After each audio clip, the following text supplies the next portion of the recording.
Welcome to our study centre day 3 science revision. तो जैसे हम लाइट को लेकर चले हुए हैं और लाइट के ऊपर न्यूमेरिकल्स कर रहे हैं, तो आज हमारा जो फर्स्ट न्यूमेरिकल हम पकड़ रहे हैं वो है कॉन्वेक्स मिरर का। क्वेश्चन में itself written is convex mirror. Look at the question. Question कहता है an object is placed at a distance of 10 centimetre from a convex mirror. पहली बात, कॉन्वेक्स मिरर कैसा होता है? बल्जी वाला होता है, ठीक है। So we will make it ऐसा बल्जी, जिसका सेंटर कहाँ आएगा? एट द बैक आएगा। क्लियर? फोकस कहां पर होगा? वो भी पीछे होगा। पोल इधर आ गया। And the object is placed 10 centimetre from a convex mirror. अब ऑब्वियसली बात है, जब हम ऑब्जेक्ट को सामने रखेंगे, ये हो गया। सो what is the distance? This u is 10 centimetre. Clear? Of focal length 15 centimetre. ये जो फोकल लेंथ है, आप देखो यहाँ पर हम छोटी सी बना रहे हैं, लेकिन फोकल लेंथ इस डिस्टेंस से भी ज्यादा आ रही है पर। तो focal length is 15 centimetre. Now you tell me कि ये जो फोकल लेंथ है, shall I take it plus या माइनस?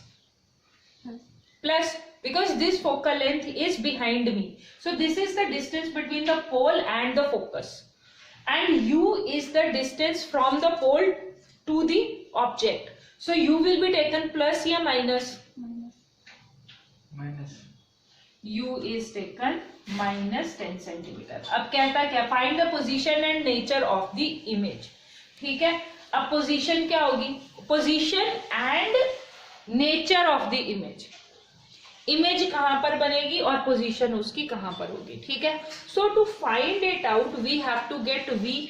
हमें जब v का डिस्टेंस मिलेगा तभी हम बता सकते हैं ना कि इमेज कहां पर बनेगी, फिर ही हम उसके नेचर को पता कर सकेंगे।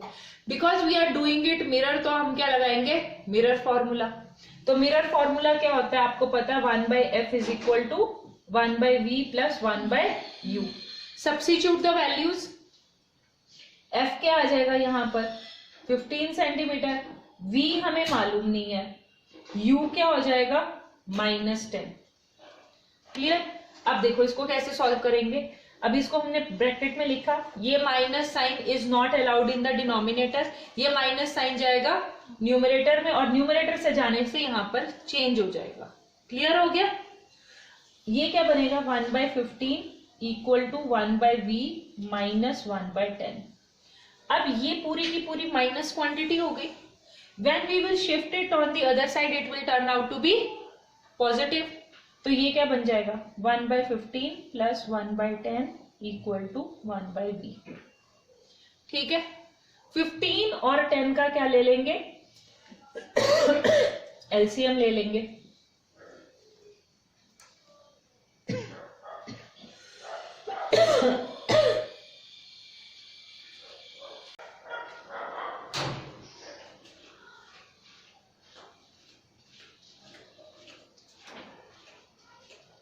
हाँ जी, तो अब इसको सॉल्व करो। देखो एलसीएम कितना निकलेगा? 15 और 2 ज़ा 30। अब एलसीएम कितना बना? 30। 30 को डिवाइड किया 15 से, आया 2। 2 इंटू 1 2। 30 को डिवाइड किया 10 से, कितना आएगा? 3 इक्वल टू 1/v। ठीक है, अब next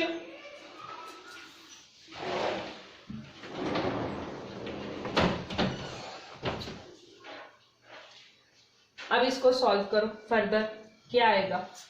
5/30 is equal to 1/v। Cutting करो, कितना आया? 1/6। तो v इज इक्वल टू कितना आया? 6 सेंटीमीटर। अब यहां पर देखो v पॉजिटिव आ रहा है या v नेगेटिव आ रहा है? v is coming positive. जब v पॉजिटिव आ रहा है यानी कि इमेज कहां बन रही है? Behind the mirror. If it is positive, v is positive, तो इससे क्या पता लगा? image is forming behind the mirror। ठीक है, ओके। अब जो बिहाइंड द मिरर इमेज होती है वो कैसी होती है? Virtual and erect. ठीक है। अब उसने दूसरी क्या, पहली तो उसने पोजीशन मांगी थी, तो पोजीशन हमने बता दिया 6 centimetre, 6 centimetre will tell its position. दूसरा उसने क्या मांगा है, नेचर ऑफ द इमेज। जब नेचर ऑफ द इमेज है V पॉजिटिव आ रहा है, तो इससे क्या पता लगा, nature it is virtual and erect. Clear हो गया? Any doubt in this? Okay, let's start centre in length. अब ये लेंथ का मतलब यहां पर क्या है? Is it telling the distance of an object from the पोल और is it telling the height of an object? क्या बता रहा है? जब हम ये बता रहे हैं कि 5 सेंटीमीटर इन लेंथ, तो ये क्या चीज है? दोबारा पढ़ो। An object 5 centimetre in length is placed at a distance of 20 centimetre in front of convex mirror. तो ये जो 5 सेंटीमीटर है, ये हाइट है कि ये यू है? हाइट, क्योंकि उसने बोला है is placed at a distance of 20 centimetre. तो डिस्टेंस क्या हुआ? Distance is you, height is 5। Clear हो गया? और यहां पर अब हम लिखेंगे, देखो ये अब आपका कॉन्वेक्स मिरर बना, बल्जी वाला, ठीक है। Okay, all the images are virtual, आपको वैसे ही पता लग जाना चाहिए। ये उसका आ गया सेंटर, ये हो गया उसका फोकस, ये हो गया पोल। 5 centimetre and 20 centimetre in front. Suppose कर लो कि ये हमारा 20 सेंटीमीटर का डिस्टेंस है जो कि u है, और हाइट जो है उसकी वो है 5 सेंटीमीटर। और इसका रेडियस ऑफ कर्वेचर, अब रेडियस ऑफ कर्वेचर पीछे होगा, radius of curvature will be back side, तो r क्या होगा? r is equal to 30 centimetre. Clear?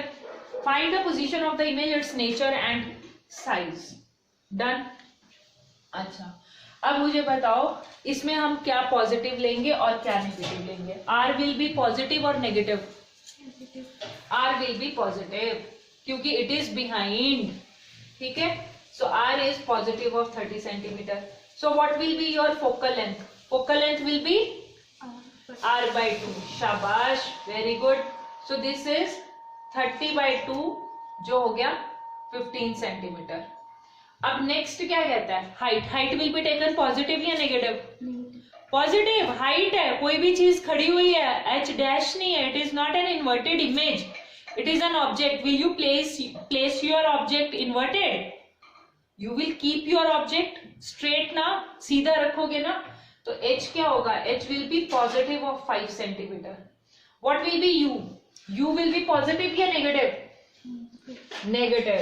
तो u is negative of 20 centimeter because the object is placed in front. So anything in front will be taken minus. अब क्या करोगे? Next step क्या होगा? You have to take the mirror formula. ठीक है। अब mirror formula में substitute the value of focal length. कितना आया? 15। v कितना है? v तो हमने निकालना है, ठीक है। और u कितना है? -20। क्लियर? अब क्या करेंगे? अब ये -20 को, so we will take it on the other side. क्या बन जाएगा? 1 + 20, और ये बन जाएगा 1/v।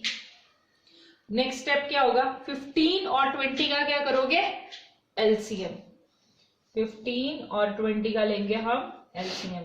5 के टेबल में 3 और 4, तो देखो ये कितना आया? 15 4 ज़ा 60। 60 इज योर एलसीएम। ये हमने निकाला एलसीएम, तो ये बना 60।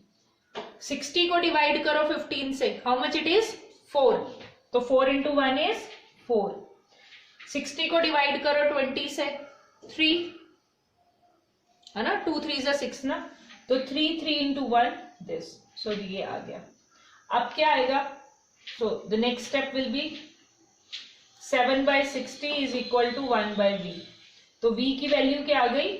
60/7। देखो कैसे करते हैं, ये वाला स्टेप देखो। जब ये जो वैल्यू आ रही है ना मेरी, ये वैल्यू आ रही है 1/v की, 1/v की वैल्यू आ रही है 7/60।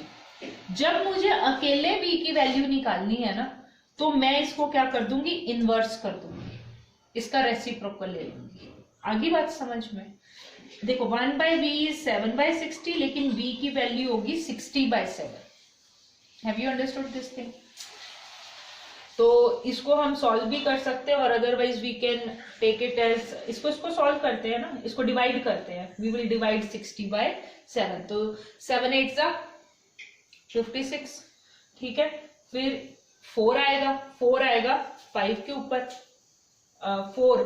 4 यानी कि 35 आता है 5 के ऊपर, और फिर 5 और 50 48 आता है 6 पे. तो अप्रोक्सीमेटली इट इज 8.56 सेंटीमीटर. आ गया जी. अब नेक्स्ट क्या कहता है, इट्स नेचर. अब मुझे बताओ v इज कमिंग पॉजिटिव या नेगेटिव? बोलो. v is positive. पॉजिटिव होने से क्या होगा, image will be formed behind the mirror. Image is formed behind the mirror. ठीक है, तो उससे और क्या पता लगेगा? अब ये क्या, इसकी नेचर कैसे पता लगेगी? नेचर क्या होगी, virtual plus erect. Very good. अब वो क्या मांग रहा है, इमेज. देखो अभी जो वो मांग रहा है ना, उसके लिए वो मांग रहा है उसका साइज भी. साइज का मतलब हो गया एच डैश. एच डैश क्या होता है, इमेज की height.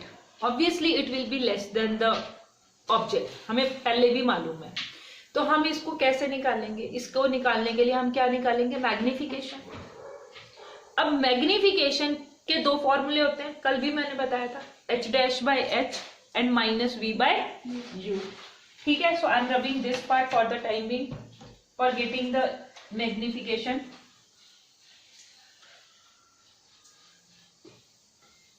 u is given as 20 centimetre. ये क्वेश्चन में दे रखा है, तो u is equal to 20 centimetre.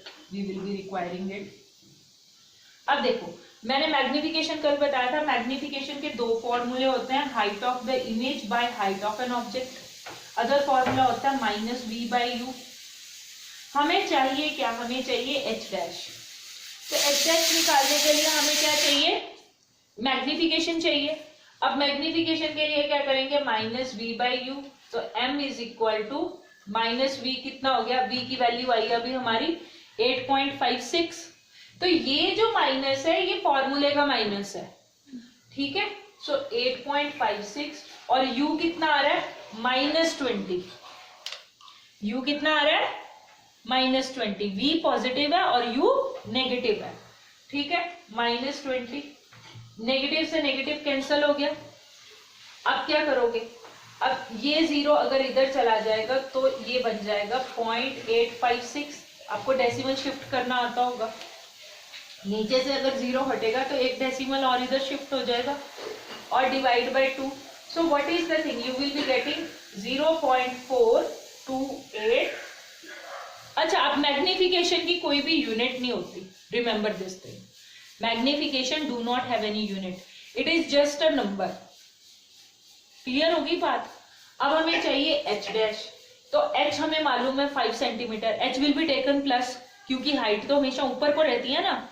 तो मैग्निफिकेशन की ये वैल्यू आ गई, तो हम इस वाले फॉर्मूले में सब्स्टिट्यूट करते हैं to get the h dash. Magnification तो मिल गई ना, तो कितनी आई, 0.428 is equal to h dash divide by 5.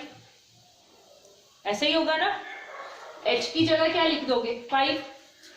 अब इससे क्या मिलेगा आपको, so what is the final value you are going to get, h dash. h dash is 0.428 multiply by 5. Solve करो. 8 5 40, 4 ऊपर, 10 और 14, एक ऊपर, 20 और 1 21, और डेसिमल लगेगा यहाँ पर. तो आपकी आ गई 2.14 सेंटीमीटर. देखा, अब हमें जब हमने सॉल्व किया तो हमें क्या पता लगा कि height of the image is less than height of the object. हम हमेशा यही पढ़ते हैं ना कि कॉन्वेक्स मिरर में जो भी इमेज बनती है उसका साइज क्या होता है, छोटा होता है. हाँ जी, hurriedly we will do question number 3. अपने आंसर बताओ, आपने क्या लिखे हैं. मैंने लिखा था, क्वेश्चन पूछा था, list 4 specific characteristics of the images in convex mirror. क्या क्या आंसर लिखे हैं, बोलो. फर्स्ट कैरेक्टरिस्टिक्स क्या लिखी है, वर्चुअल. Very good. सेकंड, अगर वर्चुअल है तो क्या होगी, इरेक्ट, वेरी गुड। साइज कैसा होगा, वेरी गुड, है between focus and pole, very good, all the things are right. Diminished, जिसको हम कहते हैं ना कि जब हम ये कहते हैं कि वो उसका जो साइज है it is lesser than the object, तो हम उसको क्या वर्ड यूज लिख देते हैं, डिमिनिश्ड। और लास्ट हमारी कैरेक्टरिस्टिक्स आ गई, फॉर्म बिटवीन, उसकी लोकेशन कहाँ होगी, formed between focus and pole. ठीक है जी, तो ये हमारा हो गया third question solve. Coming to the fourth question जो है हमारा numerical, let's see. The image of object formed by a mirror is real. Simple सी बात है, अगर रियल इमेज बन रही है तो it is a concave mirror, क्योंकि कॉन्वेक्स में तो हमेशा वर्चुअल बनती है। Inverted and is of magnification m is equal to -1. Let's collect the data from the question.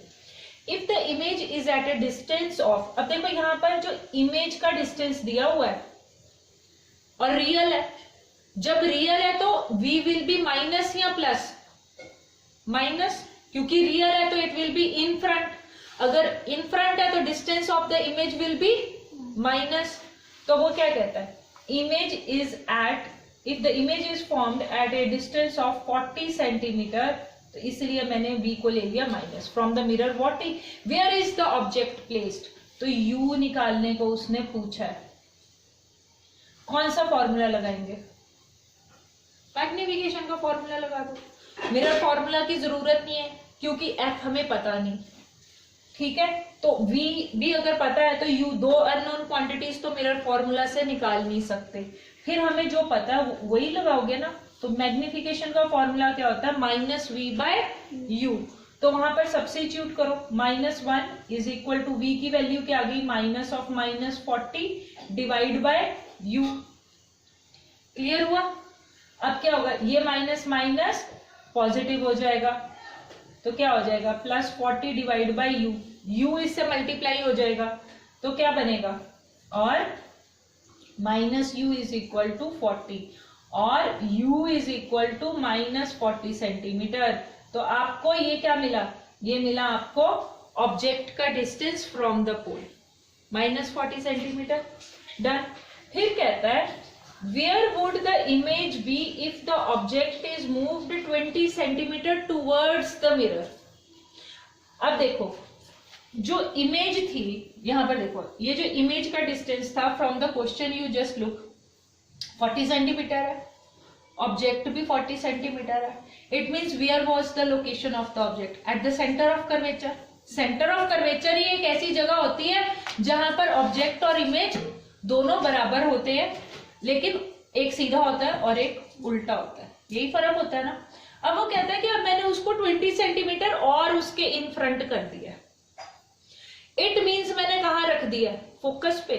कैसे, क्योंकि जो सेंटर ऑफ कर्वेचर है वो क्या है, radius of your concave mirror. अब अंडरस्टैंड करो इसको, जो C है that is what, that is the radius of, position of जो C है, पोजीशन ऑफ C समझ रहे हो ना, सेंटर ऑफ कर्वेचर उसी के ऊपर है ना, ये दोनों बन रहे क्योंकि दोनों सेम आ रहे हैं, तो दैट इज द रेडियस ना। रेडियस किसका, रेडियस ऑफ कॉनकेव मिरर। अब उसने क्या बोला कि मैंने ऑब्जेक्ट को थोड़ा और पास लेकर आती हूं मिरर के। जब मैं ऑब्जेक्ट को थोड़ा और पास लेकर आती हूं तो means I am shifting the object at the focus, क्योंकि फोकस की पोजीशन क्या होती है, f इज इक्वल टू, यानी कि फोकल लेंथ क्या होती है, रेडियस बाय 2। जब रेडियस बाय 2 करूंगी, 40/2 करूंगी, तो it means 20 centimetre. Means new position of an object क्या होगी, what will be the new position of object, बोलो क्या होगी new position of object, focus. क्या होगी, इट विल बी फोकस। अब हमारे को पता है कि अगर कोई भी ऑब्जेक्ट फोकस पे होता है तो इमेज कहां बनती है, इंफिनिटी पे। इंफिनिटी पे ऑब्जेक्ट है तो इमेज बनेगी फोकस पे, अगर फोकस पे ऑब्जेक्ट है तो इमेज बनेगी इंफिनिटी पे। क्लियर हो गया। So new position of object is focus, so therefore image form will be formed will be at infinity. कहां पर होगा? infinity पे. Have you understood this thing? फिर उसके बाद में कहता है स्टेट रीजन. रीजन हमने बता दिया, दिस इज द रीजन. ये जो दो लाइंस आई है ना, ये रीजन है. ठीक है, क्लियर हो गया. फिर उसके बाद में कहता है रे diagram. I think so you can refer your रे diagram from the previous class. तो रे डायग्राम आप फोकस वाली प्रीवियस क्लास में से रेफर कर सकते हो. Any doubt in the starting our new topic क्या है? Refraction of light. देखो, जब मैंने रिफ्लेक्शन स्टार्ट किया था तो मैंने बोला था कि reflection happens in the same medium, लेकिन जो रिफ्रैक्शन होती है it happens when the medium changes. अब इसका मतलब क्या हुआ? जब लाइट ट्रेवल कर रही है, जैसे अब सपोज कर लो अब हम यहाँ पर बैठे हुए हैं तो लाइट ट्रेवल कर रही है थ्रू द एयर. जब उसको यहां से आते आते उसका बीच में मीडियम चेंज हो जाए, बिकॉज ऑब्वियसली लाइट अपना रास्ता तो चेंज नहीं करेगी, मालूम है ना. ही भी it will keep on travelling in a straight line. That is what we know. So what happens is, तो उसको अगर मीडियम दूसरा मिल जाता है. अब मीडियम कौन सा मिल सकता है? वाटर मिल सकता है, ग्लास मिल सकता है. तो ये तो दो चीजें नॉर्मल होती है. तो उस वक्त क्या होता है? Instead of reflection what happens is refraction. अब जब ये ग्लास की जब हम बात करते हैं और वाटर की बात करते हैं तो these are the mediums. In the previous class also I told you. So these are the different types of medium. तो you remember this thing. First thing to note is के refraction of light happens when, कब? उसके लिए क्या condition जरूरी है? When the medium will change, when medium through which it is traveling, it किसके लिए लिया गया? लाइट के लिए. it is traveling changes. Clear होगी बात? अच्छा, अब इसका एग्जाम्पल क्या है? इसका एग्जाम्पल है, जैसे मैंने अभी एक थोड़ा सा तैयार करके रख रखा है. इफ यू कुड सी, आपको दिख रहा है? क्या दिख रहा है? कि जो स्केल है वो स्केल स्ट्रेट नहीं दिख रहा. कैसे दिख रहा है? बेंड दिख रहा है और बड़ा दिख रहा है. बड़ा भी दिख रहा है और बेंड भी दिख रहा है, लेकिन स्केल तो स्ट्रेट था. तो ये बेंड कैसे हो गया पानी के अंदर जाके? Are you getting this thing? तो ये क्या हुई? ये रिफ्रैक्शन हुई है. क्लियर हो गया? अच्छा, अब रिफ्रैक्शन हुई कैसे? इट मीन्स जो लाइट ट्रेवल कर रही थी उसने अपना रास्ता थोड़ा सा बदल लिया. लाइट जो ट्रेवल कर रही थी उसने अपना थोड़ा सा रास्ता बदल लिया. क्यों? क्योंकि मीडियम चेंज हुआ. तो वो कहता है ठीक है, उसने रास्ता बदल लिया. मीन वी शुड नो ना कि how it changed its path. What happened to the path of the light. दूसरी बात, एक तो उसका थोड़ा पाथ चेंज होगा और एक उसकी वेलोसिटी चेंज होगी. क्या चेंज होगी? वेलोसिटी चेंज होगी. क्लियर होगी बात? अब वेलोसिटी पे क्या इफेक्ट होता है, पाथ पे क्या इफेक्ट होता है, that is what we will study in the refraction.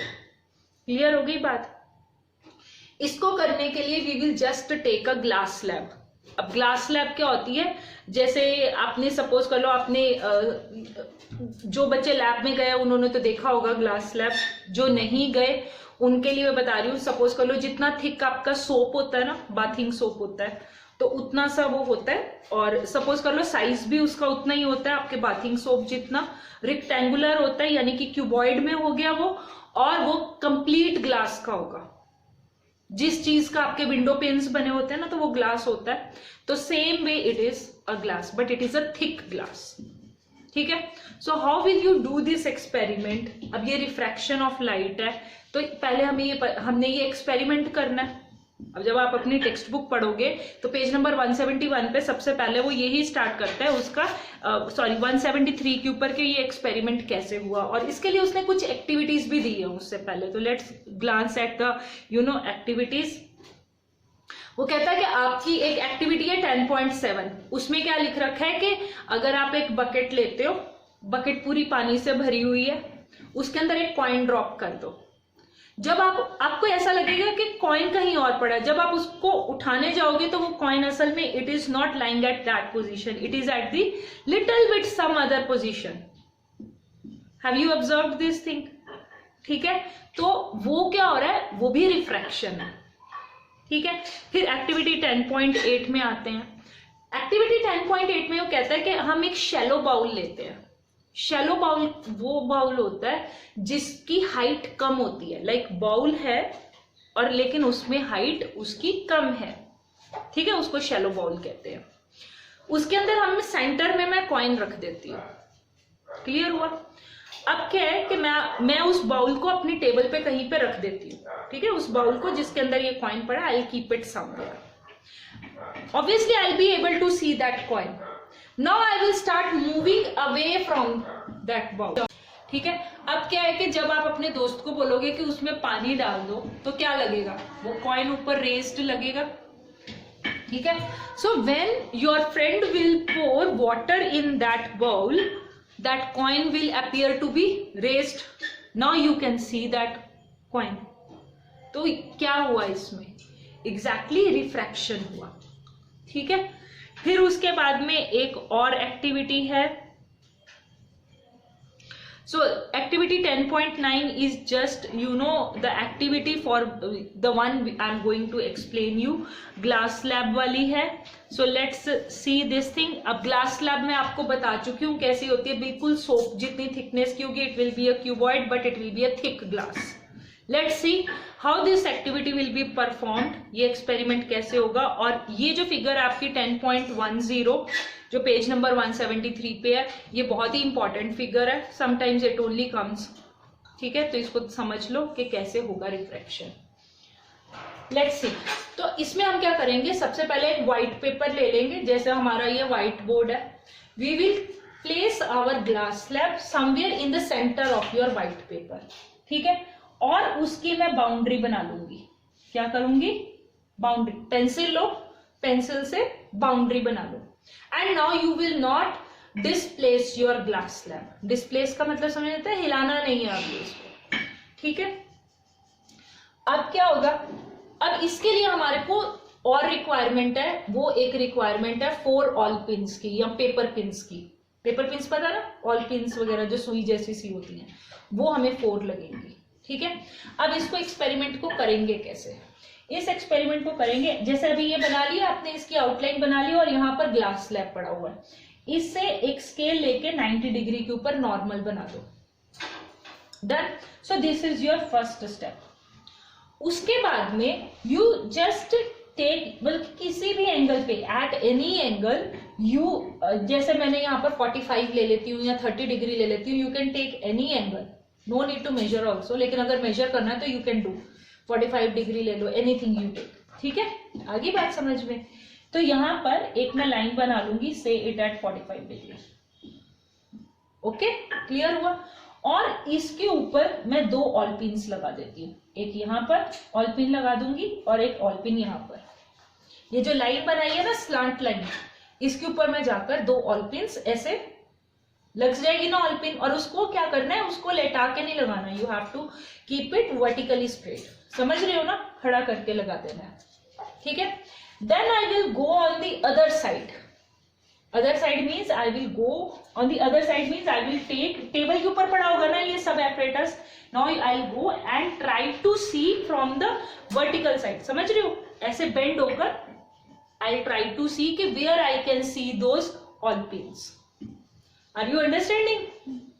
आप जब इस तरफ से देखोगे, क्यूबॉइड है ना ये, जब क्यूबॉइड है तो इस तरफ भी तो ग्लास होगा ना, आपको थोड़ा बेंड होना पड़ेगा।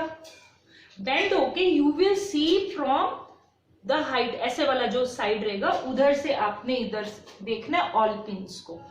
जब आप ऑल पिन्स को देखोगे तो यू विल फाइंड के समवेयर, लाइक आपको ऐसा लगेगा कि वो ऑल पिन्स इधर आ रही हैं, and then you will take your another 2 all pins, you will just make them stand there, और उसके बाद में you just join these lines. Clear होगी बात? जहां पर वो ऑल पिन लगाओगे ना, बाकी जो 2 ऑल पिन्स बची हैं आपके पास में, तो आपको पता लग गया ना ये डायरेक्शन थी लाइट की। तो then you remove your glass slab.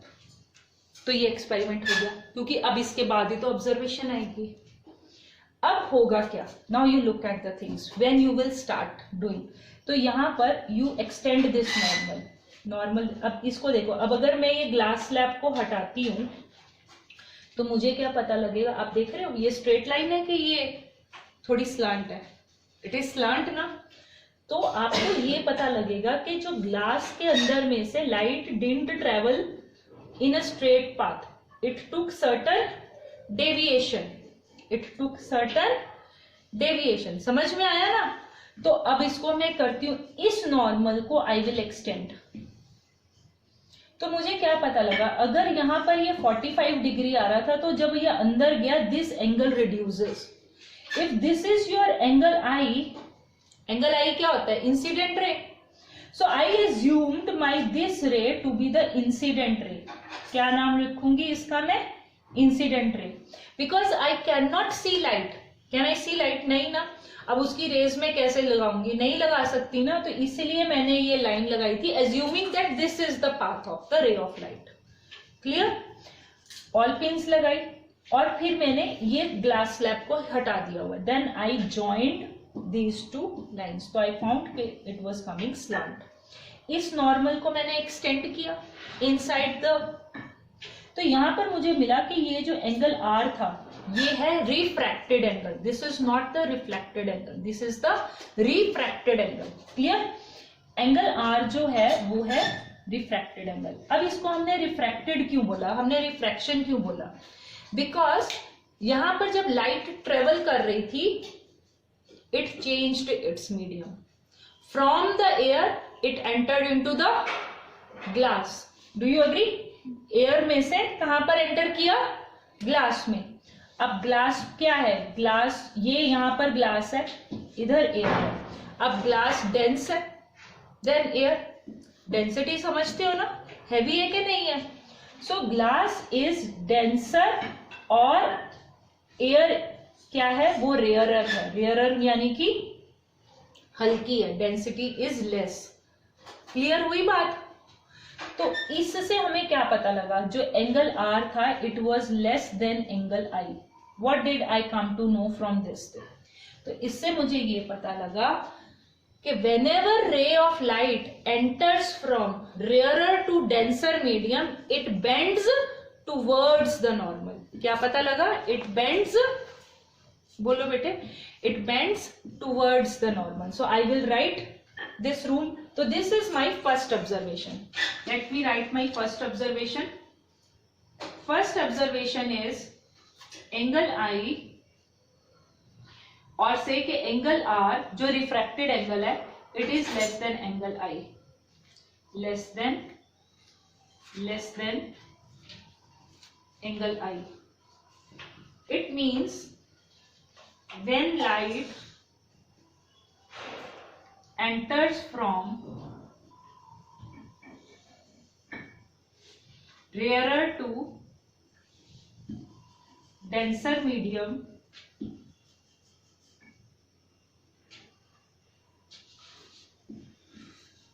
it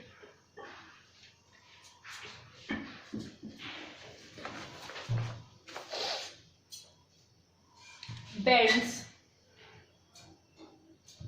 towards the normal, towards the normal।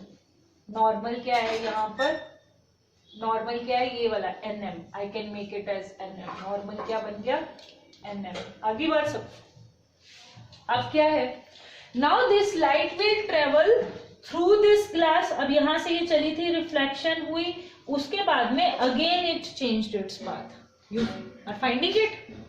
तो इसको, ये चेंज को निकालने के लिए I will make another normal. Suppose कर लो I am making it another normal is PQ। बाहर क्या हो गया, एयर। अब एयर क्या है, अगेन रेयरर। तो जो मेरी जो यहां पर होती है इसको मैं कहती हूं एमर्जेंट एंगल। क्या कहूंगी, एमर्जेंट। एमर्जेंट का मतलब होता है बाहर निकल जाना, एमर्जेंट।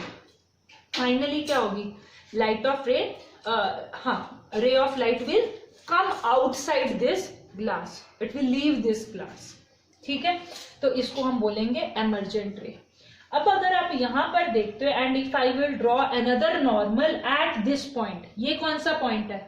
ये वो पॉइंट है जहां पर ग्लास और एयर का दूसरी तरफ से था ना मीडियम चेंज होना, तो ये दूसरी तरफ से बाउंड्री आ गई ना उसकी। तो जब मैंने अनदर रे यहाँ पर ड्रॉ की तो मुझे क्या पता लगा? Angle E is greater than angle, अब ये देखो, ये जो अगर एंगल आर है ना, तो this angle will be equal to this angle R. मैं ये भी बता देती हूँ क्यों। ये देखो मैंने यहाँ पर क्या लिखा है, अगर आप ये देखोगे, ये मेरे नॉर्मल थोड़ा स्ट्रेट आना चाहिए था, it is not that straight, you can make it मतलब कि अच्छे से परपेंडिकुलर बना लो, ठीक है, क्लियर आया? मैं ये बोल रही हूं कि ये जो एंगल है, ये वाला एंगल देखो, इसको, ये वाला जो एंगल आर था, this will be equal to this angle R, ये दोनों एंगल सेम होंगे। Can you answer me why? Have you understood, have you read in the math, ये दोनों एंगल कौन से होते हैं? Alternate interior angles. Alternate interior angles are same, and these are the angles formed between two parallel lines with the transversal. So do you agree that alternate interior angles are equal? Clear हुई बात के नहीं? तो ये वाला जो r है will it be equal to this r? तो ये दोनों एंगल इक्वल हो गए, ठीक है। और ये इसलिए हुए क्योंकि ये दोनों ऑल्टरनेट इंटीरियर एंगल है, क्योंकि PQ is also a normal but this is at some other point. NM is also a normal but this is at some other point. So these two normals are parallel to each other and this is a transversal, ठीक है।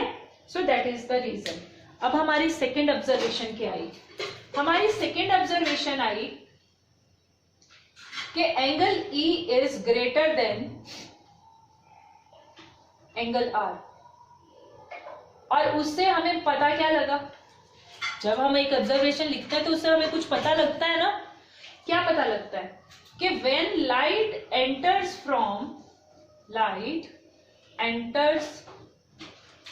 from denser to rarer medium, denser से rarer medium की तरफ जाती है, तब क्या होता है? It bends away from the normal. It bends away from normal.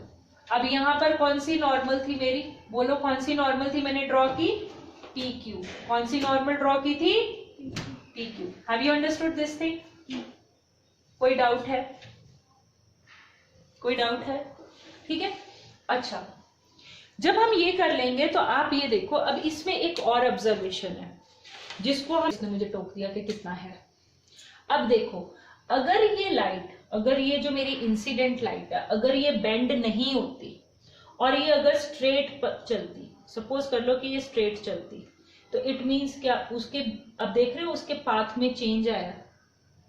Can you observe the change? How much it has displaced? तो ये जो होता है, ये डिस्प्लेसमेंट होती है कि light has got displaced from, sideways हो गई। आप देख रहे हो ना, अगर ये लाइट ना डिस्प्लेस होती तो it would have travelled through this path ना। लेकिन जब ये एक्सपेरिमेंट हुआ तो हमें क्या पता लगा? लाइट स्लाइटली डिस्प्लेस हो गई अपनी जगह से। तो ये हमें क्या शो करता है? रिफ्रैक्शन, यानी कि लाइट जब मीडियम चेंज होता है तो अपना रास्ता भी थोड़ा सा बदल लेती है।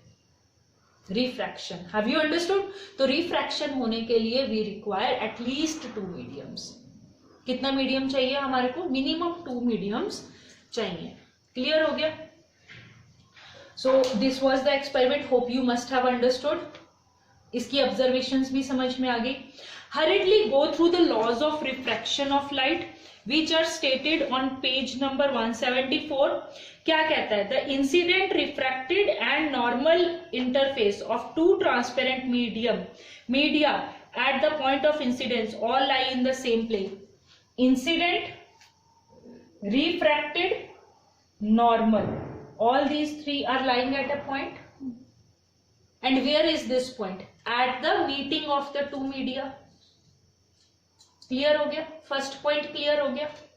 Second point, the ratio of the sine of angle incidence, ये हो गया साइन ऑफ अब क्या है कि जो ट्रिग्नोमेट्री में हम ऑलरेडी साइन फंक्शंस वगैरह कर चुके हैं, so you have to apply just like that. समझ में आया? साइन ऑफ आई, और देखो हम यहाँ पर एंगल आर और एंगल ई को भी हम निकाल सकते हैं ना। साइन एंगल पता है तो उसको साइन फंक्शन लगाओ and you will get the value of that angle. ठीक है, तो आपका जो सेकेंड लॉ कहता है, और जो कि कई बार अलग से पूछा जाता है कि राइट स्नेल्स लॉ। ठीक है, तो जो सेकेंड लॉ है हमारा लॉज ऑफ रिफ्लेक्शन का, दैट इज रिफ्रैक्शन का, दैट इज स्नेल्स लॉ। ठीक है, ये क्या कहता है? The ratio of the sine of angle incidence to the sine of angle of refraction is constant. बहुत इंपॉर्टेंट, इसी के ऊपर हमारा अगला टॉपिक है। Sine of I and sine of R is constant. अब ये क्या चीज है कांस्टेंट? कांस्टेंट यानी कि it will have a certain value. Clear? But ये डिपेंड करता है कि आपने कौन से दो मीडियम लिए, whether you have taken air and glass, you have taken air and water, you have taken glass and water, even diamond. समझ रहे हो? So whenever light will change its medium, अब वो ये जो कांस्टेंट है ना, this constant depends upon which two mediums you have selected. Clear हुई बात बेटा? और उसके आगे कहता है for the light of a given colour, यानी कि I am not applying this thing on a white light, I am applying it on a particular colour. क्योंकि क्या होगा कि अगर मैं रेड लाइट पे करती हूँ या ब्लू लाइट पे करती हूँ, दोनों में जो रिफ्रैक्शन होगी it will be different, value will not be same. तो जितना सपोज कर लो रेड लाइट बेंड करेगी या फिर जितना ब्लू लाइट बेंड करेगी, बेंड ही हो रही है ना असल में, they are changing their path ना, वो जो पाथ है हो सकता है उतना चेंज, दोनों में उतना डेविएशन ना हो, they will show different deviations. ठीक है, for a given pair of media, अब यहां पर कौन सा था pair of media? Which was the pair of media here? Media का मतलब होता है मीडियम का plural, pair of media, pair of media. यहां पर कौन कौन से दो मीडियम है जिनका पेयर है? Air and glass. मैं वही बता चुकी हूं ना, ये कांस्टेंट रहेगा कि आपने कौन से दो मीडियम सिलेक्ट किए हैं, and this is known as the Snell's law of refraction. और ये जो कांस्टेंट है, जिसको हमने बोला कि ये जो अगर मैं इन दोनों की वैल्यूज डालूंगी, sine of 45 you know this is 1/√2। अब यहाँ पर आर की कोई वैल्यू आती है, सपोज कर लो R has come 30, I am just taking it. ठीक है, तो सपोज कर लो साइन ऑफ आई कितना होगा? सपोज कर लो साइन आई इज 45 और जो आर है यहाँ पर आता है वो साइन 30 डिग्री आता है। सो this is my assumption values, I am just telling you so that you could understand. ठीक है, अब साइन 45 आप पढ़ चुके हो, 1/√2 होता है, साइन 30 कितना होता है? 1/2 होता है। So if you will do it, तो आपको क्या आएगा? This will come out to be 2/1. So solve it and you will get certain value. समझ में आया ना? So these are not the exact values. This I have told you, you know, according to like just by taking one example. समझ रहे हो ना? ये exact values नहीं है, इनको कॉपी मत करना। ये सिर्फ मैंने समझाने के लिए बताया। क्लियर हो गया? तो ये कांस्टेंट को हम कहते हैं refractive index. Now this constant, इस वाले कांस्टेंट का नाम क्या होता है? Refractive index. अच्छा, और इसमें अब क्वेश्चन कैसे आते हैं मैं ये भी बता देती हूँ। आपको डेफिनेशन आएगी रिफ्रैक्टिव इंडेक्स की, कि